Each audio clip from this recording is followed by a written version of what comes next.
Na festa do trabalho da minha esposa, o chefe dela me desafiou na frente de todos. Ele não fazia ideia de quem eu realmente era. E quando descobriu, o sorriso arrogante dele desapareceu completamente. Isso aconteceu há 3 meses, mas mudou completamente a dinâmica do escritório dela. Minha esposa trabalhava nessa empresa há 5 anos, sempre dando o máximo, fazendo hora extra sem reclamar, enquanto o chefe dela recebia todos os créditos. Deixa eu voltar um pouco para você entender toda essa história. Meu nome é Ricardo, tenho 38 anos e trabalho numa área bem específica. Prefiro manter perfil baixo, sabe? Não gosto de alarde. Minha esposa, a Amanda, sempre soube da minha profissão, mas nunca comentou muito no trabalho dela.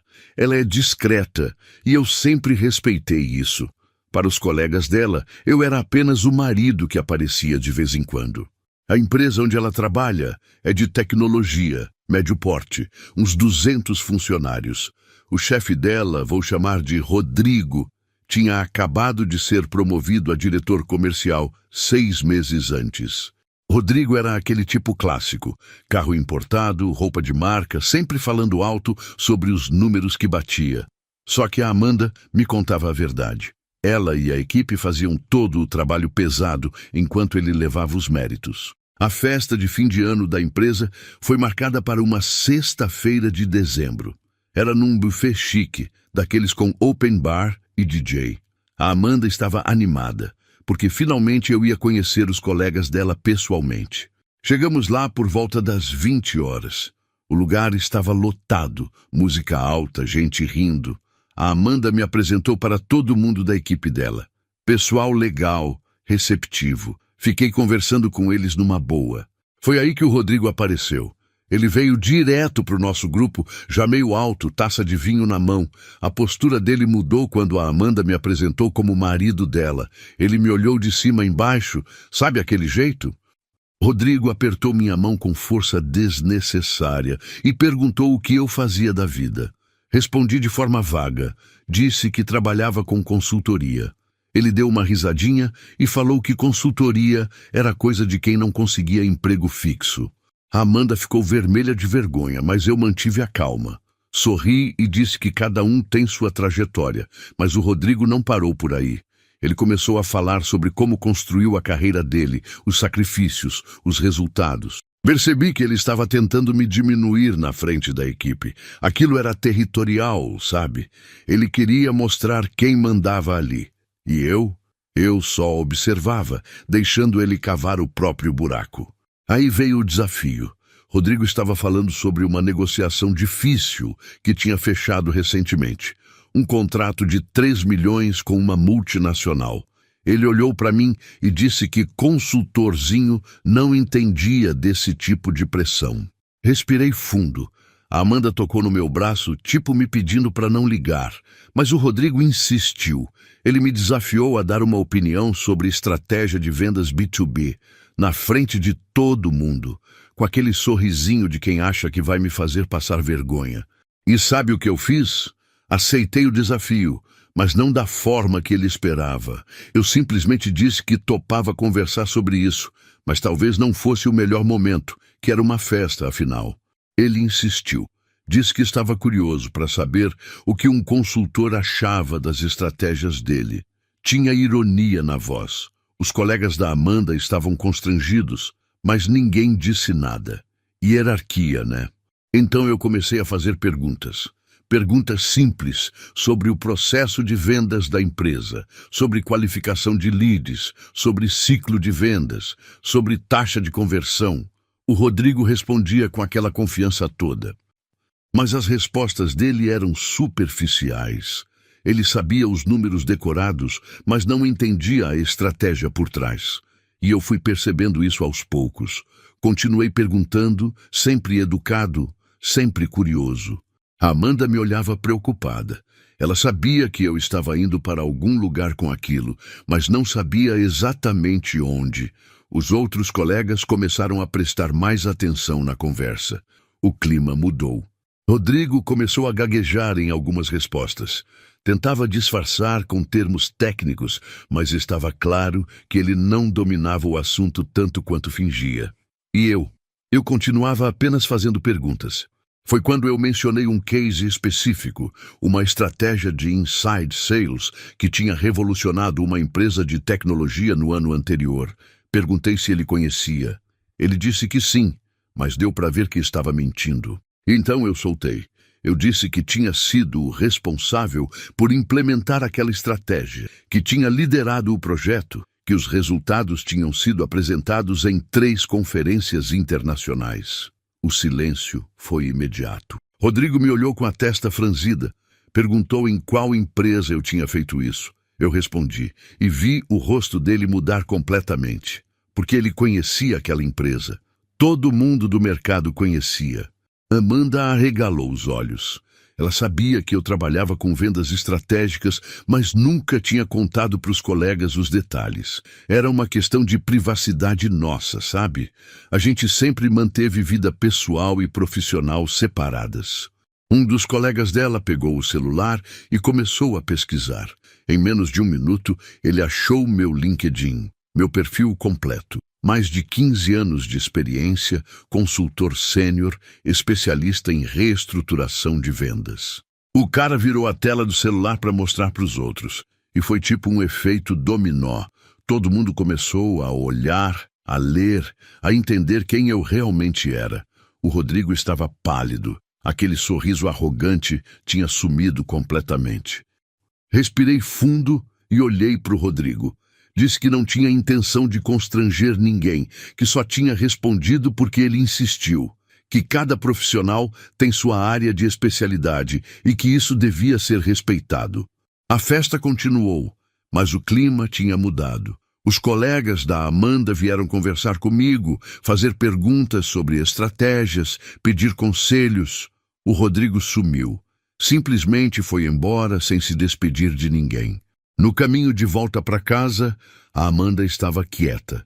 Eu perguntei se ela estava chateada comigo. Ela segurou minha mão e disse que não, que estava impressionada, mas que tinha medo do que ia acontecer na segunda-feira. E aconteceu. Na segunda-feira de manhã, a Amanda chegou no escritório e o clima estava estranho. O Rodrigo mal olhava na cara dela. Passou o dia inteiro trancado na sala dele, evitando todo mundo. Mas aqui vem a parte interessante. Os outros gestores da empresa tinham ouvido falar do que aconteceu na festa. E alguns deles me conheciam por reputação. Um deles, inclusive, tinha estado numa palestra minha 2 anos antes. 3 dias depois da festa, a Amanda recebeu um e-mail. Era do diretor de operações da empresa. Ele queria marcar uma reunião comigo. Não era sobre a festa. Era sobre um projeto real. Eles precisavam de consultoria para reestruturar o departamento comercial. Aceitei. Fiz questão de ser profissional. Montei uma proposta completa com diagnóstico, estratégias e cronograma. A reunião foi marcada para 1 semana depois. O Rodrigo estava presente, mas quase não falou. Durante a apresentação da minha proposta, ficou claro que havia problemas estruturais no departamento. Processos desorganizados, falta de alinhamento entre equipes, métricas mal definidas, coisas que o Rodrigo deveria ter resolvido. O diretor aprovou minha proposta na hora. Fechamos um contrato de 6 meses. E aqui vem o detalhe que mudou tudo. Parte do meu trabalho envolvia entrevistar a equipe para entender os gargalos, incluindo conversar com a Amanda. Foi nessas entrevistas que descobri a verdade completa. A Amanda e outros 2 colegas eram responsáveis por 80% dos resultados da área. O Rodrigo apenas apresentava os números para os diretores, levando todo o crédito. Documentei tudo, com dados, com evidências, com depoimentos. Fiz questão de manter a ética profissional. Não era vingança, era simplesmente expor a realidade operacional da área, e essa realidade não era favorável para o Rodrigo. Apresentei meu relatório final depois de 3 meses de diagnóstico. Os diretores ficaram chocados, não pela incompetência do Rodrigo especificamente, mas por não terem percebido antes o talento que estava sendo desperdiçado na equipe. 2 semanas depois, houve mudanças. O Rodrigo foi transferido para outra área, numa posição que não envolvia gestão de equipe. A Amanda foi promovida a gerente comercial. Ela, que sempre fez todo o trabalho, finalmente recebeu o reconhecimento. Os outros 2 colegas também foram promovidos. A equipe inteira respirou aliviada. O ambiente de trabalho melhorou drasticamente. E os resultados continuaram crescendo, mas agora com a liderança certa. O Rodrigo nunca mais falou comigo. Na verdade, ele pediu demissão 3 meses depois das mudanças. Soube por terceiros que conseguiu emprego em outra empresa, mas numa posição menos prestigiada. A Amanda às vezes brinca sobre aquela noite. Ela diz que eu dei uma aula de humildade para o Rodrigo, sem levantar a voz, sem ser grosseiro, apenas sendo quem eu sou. E talvez ela tenha razão. O que eu aprendi com tudo isso? Que a arrogância sempre cobra seu preço. O Rodrigo subestimou todo mundo ao redor dele. Subestimou a esposa dele, subestimou a equipe, me subestimou e pagou caro por isso. Hoje, mais de 1 ano depois, a empresa da Amanda está indo muito bem. Ela lidera uma equipe que finalmente tem voz. Os resultados melhoraram, o clima organizacional mudou, as pessoas estão motivadas. E quanto a mim? Continuo fazendo meu trabalho, mantendo o perfil baixo, ajudando empresas a se reestruturarem. Mas agora, quando a Amanda me convida para eventos da empresa, eu vou sem medo, porque respeito foi estabelecido. O engraçado é que o Rodrigo poderia ter aprendido algo naquela noite.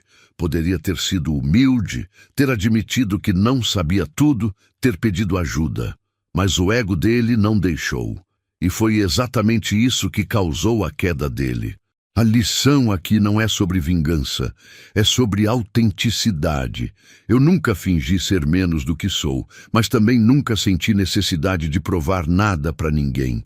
O Rodrigo, por outro lado, vivia numa fantasia que desmoronou. Amanda me disse uma coisa interessante semana passada. Ela falou que aquela festa foi um divisor de águas, não só para a carreira dela, mas para a vida dela, porque ela percebeu que não precisava aceitar menos do que merecia. Isso vale para todo mundo, né? Quantas vezes a gente aceita ser diminuído por medo, por insegurança, por achar que não temos escolha? A verdade é que sempre temos, só precisamos ter coragem de mostrar nosso valor. Então, sim, o chefe da minha esposa me desafiou naquela festa, sem saber quem eu era. E quando descobriu, percebeu que tinha subestimado a pessoa errada. Mas mais importante, ele subestimou a própria equipe dele durante anos. E essa é a verdadeira história. Não é sobre um cara arrogante que se deu mal. É sobre uma equipe inteira que finalmente recebeu o reconhecimento que sempre mereceu. É sobre justiça, sobre meritocracia real, sobre respeito. Se você chegou até aqui, obrigado por me ouvir. Essa história mexeu comigo de formas que eu não esperava. Me fez refletir sobre como tratamos as pessoas, sobre como o ego pode nos cegar, sobre como a verdade sempre aparece. E se tem alguém aí passando por algo parecido, sendo diminuído no trabalho, não reconhecido pelo que faz, meu conselho é: continue fazendo o seu melhor. A verdade tem um jeito de vir à tona, sempre tem. É questão de tempo. Porque no final das contas, você não precisa gritar para ser ouvido. Não precisa se gabar para ser respeitado. Seu trabalho fala por você. Seus resultados falam por você. E as pessoas certas vão perceber. Pode demorar, mas vão perceber. E quando perceberem, tudo muda.